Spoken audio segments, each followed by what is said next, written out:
welcome here to the home of the Azerbaijan champion and Ferrari's biggest fan, as we are bringing you the exclusive reaction to the round 17 of the 2025 FIA Formula 1 World Championship, which, as you can see on that lovely calendar there to my right behind the Scuderia Red Regina IMAC, was run on the Baku Street Circuit, obviously the home of the Azerbaijan Grand Prix. And in this exclusive race reaction, we will tell you what kind of magic we would have to conjure up here on the slippery, as obviously the summer has turned into the fall streets of Baku, located obviously on the outskirts of the Black Sea, in order to deliver some magnificent results such as a 1-2, which I believe was definitely possible, right?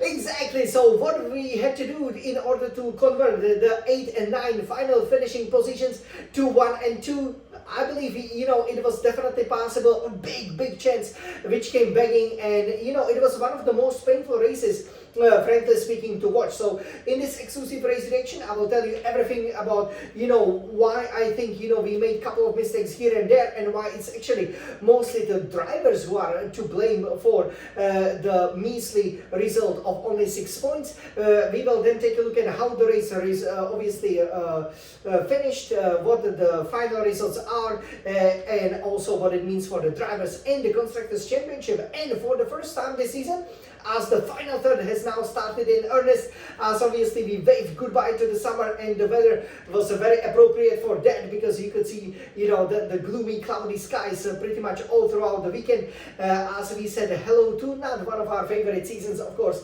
the season of the autumn, the fall. And yeah, I have to say that for the first time there was a possibility to wrap up the championship. Sadly for the Oranges, not for the Scuderias, the Scarlet Red team. So McLaren, heading into this race, as you've seen in that exclusive race introduction, had a chance to wrap up the Constructors' Championship.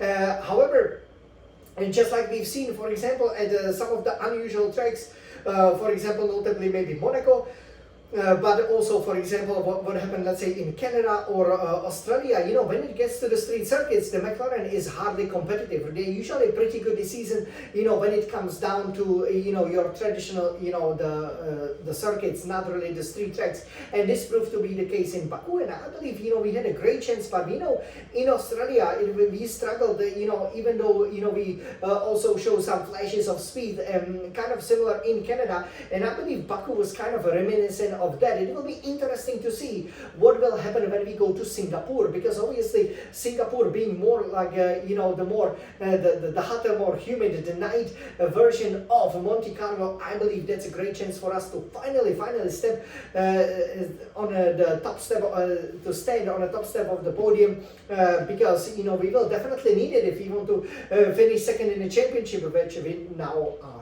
third. So, after the short break, obviously, and the disappointments, bit of a heartbreak of Monza, we headed to Baku, and obviously with Charles Leclerc, having locked up the pole in 2021, 2022, 2023, both in the sprint and in the race proper, and in 2024.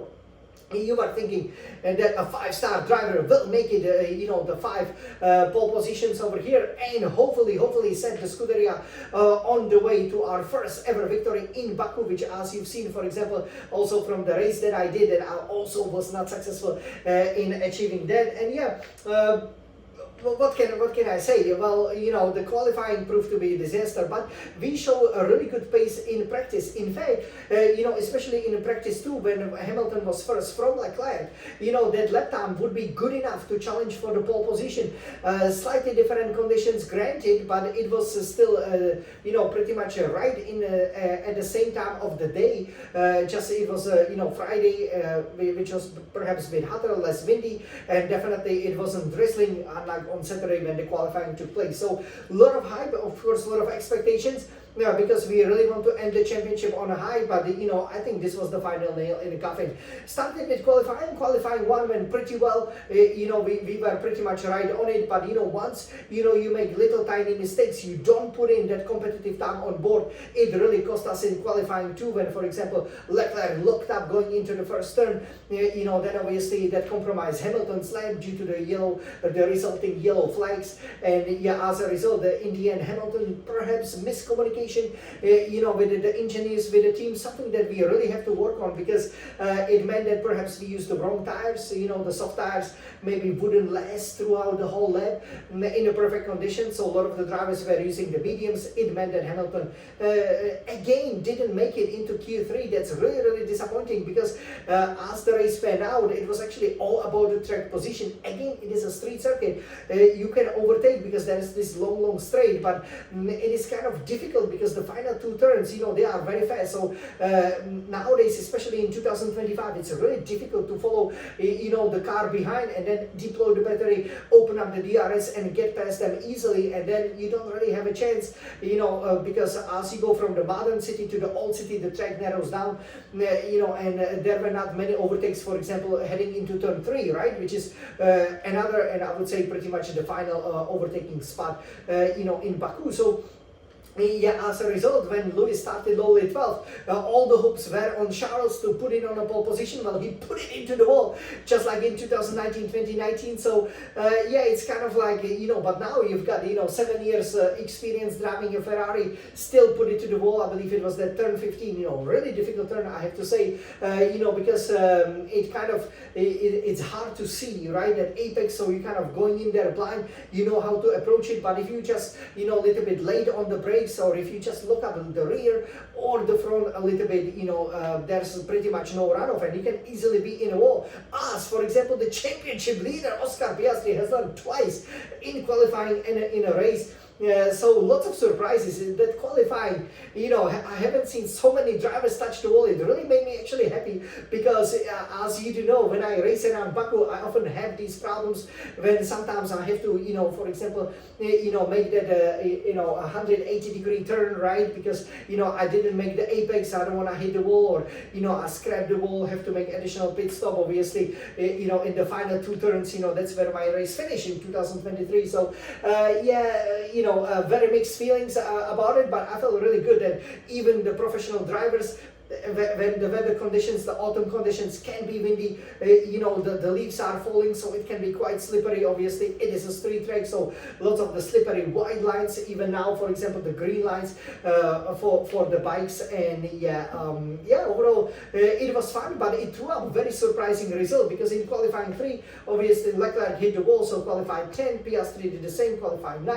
and Norris, for example, didn't achieve much, only qualified 7th, so the championship is wide open, and McLaren needed to outscore us by about 10 points, and that was hardly going to happen, from their starting positions. Red Bull looked up the pole position, and Sainz, obviously the former Ferrari driver, was second. Good job, for example, by the Racing Bulls as well, also by the Mercedes, and it was kind of we expected that it would be an exciting race, but it was a one-stopper, as you know, because the tires, they held up really well, especially as it wasn't very hot. And after exciting start where there were a couple of tussles, and especially where you saw Piastri, being the only driver who retired when he completely misjudged his braking point, when he looked up the wheel, released the brake, the wheel again looked up, and he was pretty much a passenger heading into the wall, and then watching, the race pretty much, from the track side, on your smartphone, with which we are recording this amazing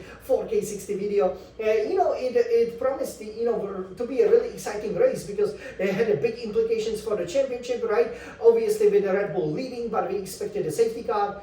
But once after 3-5 laps, once everything settled down, once that first safety car was gone due to obviously the Piastri's collision, and despite the fact that Verstappen kind of weaved around and started very, very late, there was no concertino effect, no another big crash, and there was no other safety car, and there were only very little overtakes, very reminiscent of what is happening in the 2025.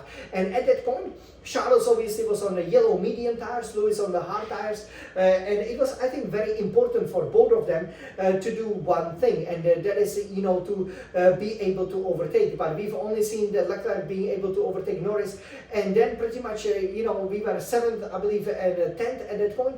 Lewis overtook, Hajar, and that was pretty much it. And I have to say, it was all about qualifying. That's why I discussed the qualifying so much, because it was a glorious opportunity if Sainz put it on a second position with 141.5, we were definitely able to do the time. So we could have easily been second, third, or 1/3, 1 second. And if you were ahead and if you stop later, pretty much it would be really difficult to overtake. And as a result, for example, Sainz scored a podium.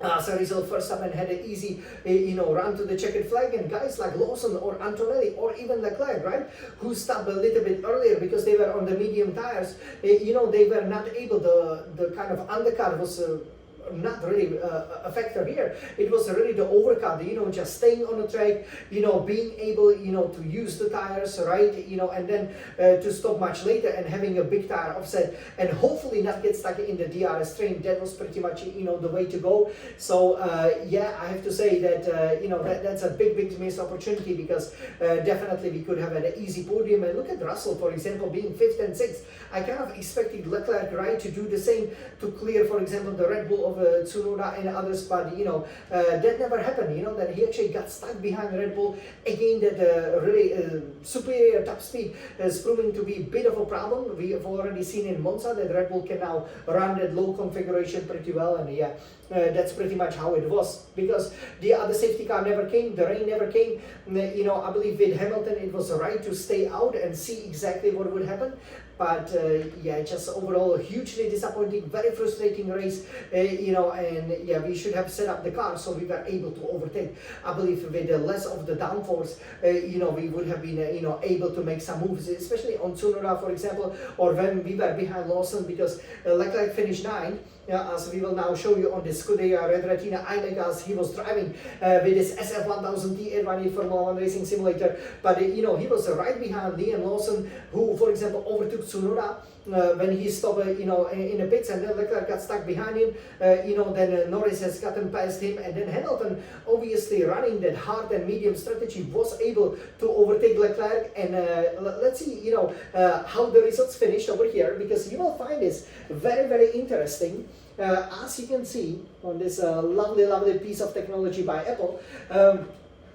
So obviously Verstappen winning from Russell. Obviously both were the last two to stop, and then were easily able to clear the field. Sainz celebrating like crazy his first Williams podium. Antonelli, I believe he deserved more. He was a little bit hard done by the strategy and had to work very hard to overtake obviously Lawson as well. Tsunoda, a mediocre race for Red Bull, but proved to be that cork in the bottle that stopped even the championship contender Norris, who only finished lowly 7th. But you can see Hamilton finishing 8th, 36.3 seconds behind, 36.7 seconds behind. You have Charles Leclerc, and it was actually funny because Leclerc kind of let Hamilton through, right? Because Hamilton was on the medium tires.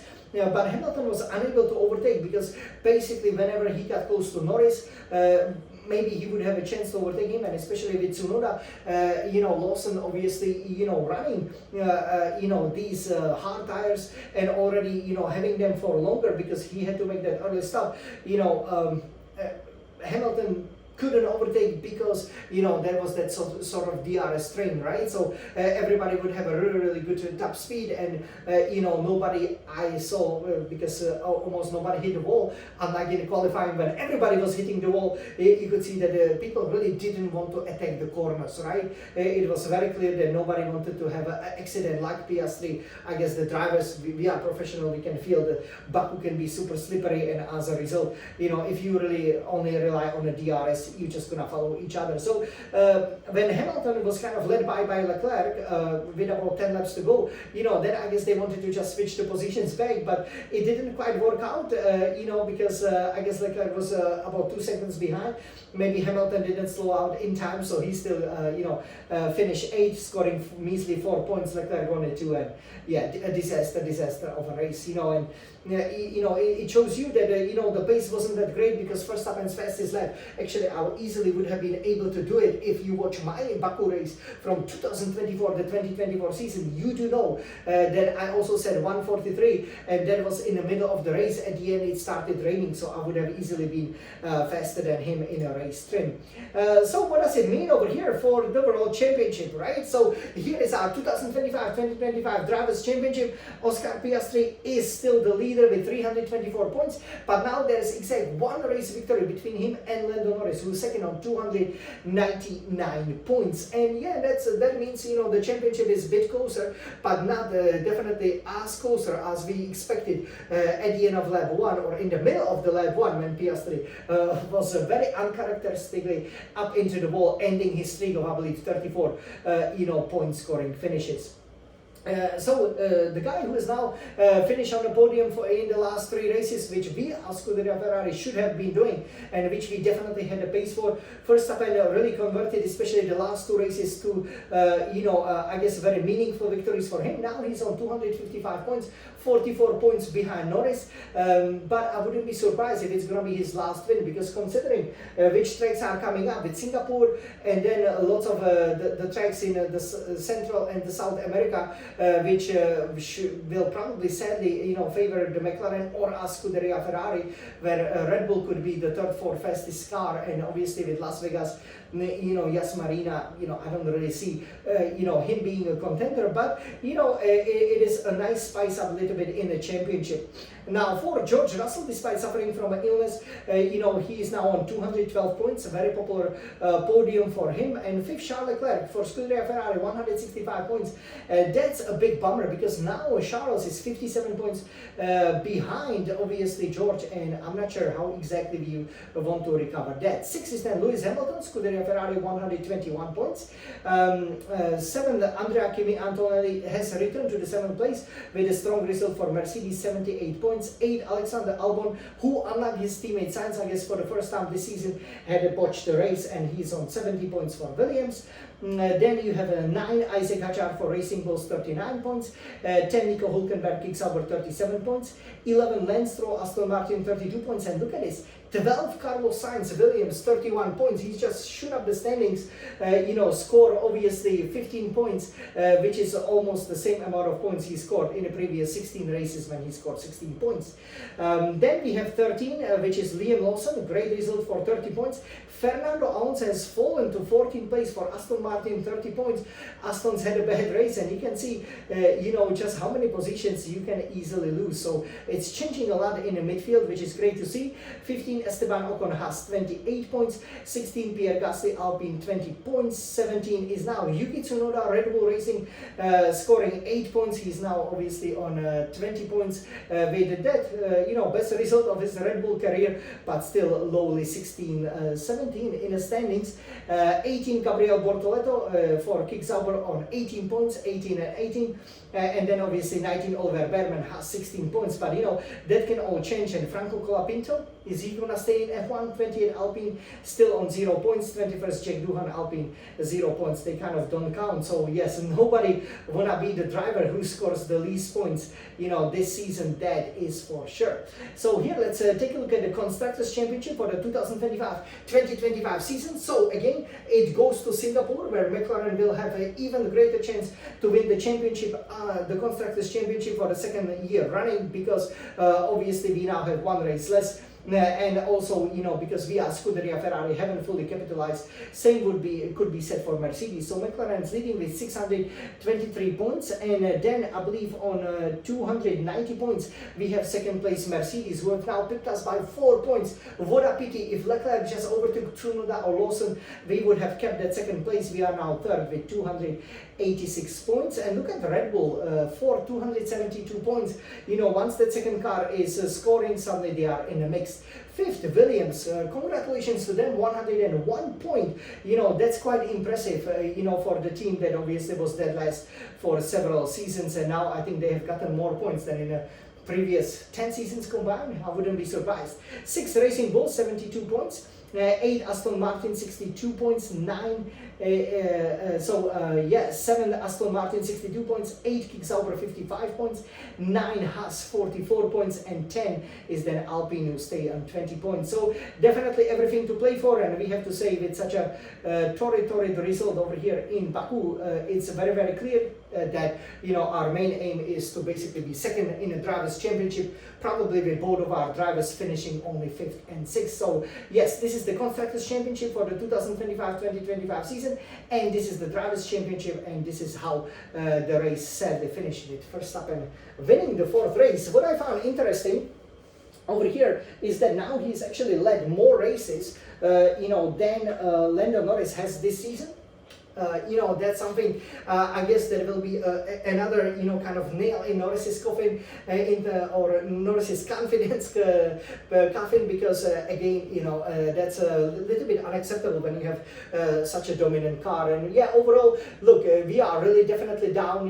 Not a good results. After the summer break, terrible results in a Dutch Grand Prix. Obviously, we haven't even gotten a podium at at Monza, now of course Baku, we haven't won a game, but we will be back in Singapore, the place where Ferrari always wins. And even though I haven't won, I'm sure I will be back in Singapore as well, to win, as I'm obviously marching towards my 4th World Championship. So definitely stay tuned. And hey, when the chips are down, you really need to support each other, right? Look, we will get through it, and who knows, maybe by the time this year we will be the ones on the verge of winning the Constructors' Championship, and on the verge of our driver finally, after almost 20 years since pretty much Kimi Raikkonen has won that that latest World Championship for Scuderia Ferrari, the driver's title. Maybe we will be on course, maybe the maiden one for Charles Leclerc, or the record-breaking 8 for Lewis Hamilton. We will definitely see. I hope you guys definitely enjoyed this exclusive race reaction from Jan, the Smiling Sun champion, Ferrari's biggest fan. Now let's take another 2-week break, and we will be back for the first ever 9th race that is now going for almost 20 years, the Singaporean Grand Prix, which we will surely win, right? That's right! So everybody, let's support Ferrari! Forza Ferrari!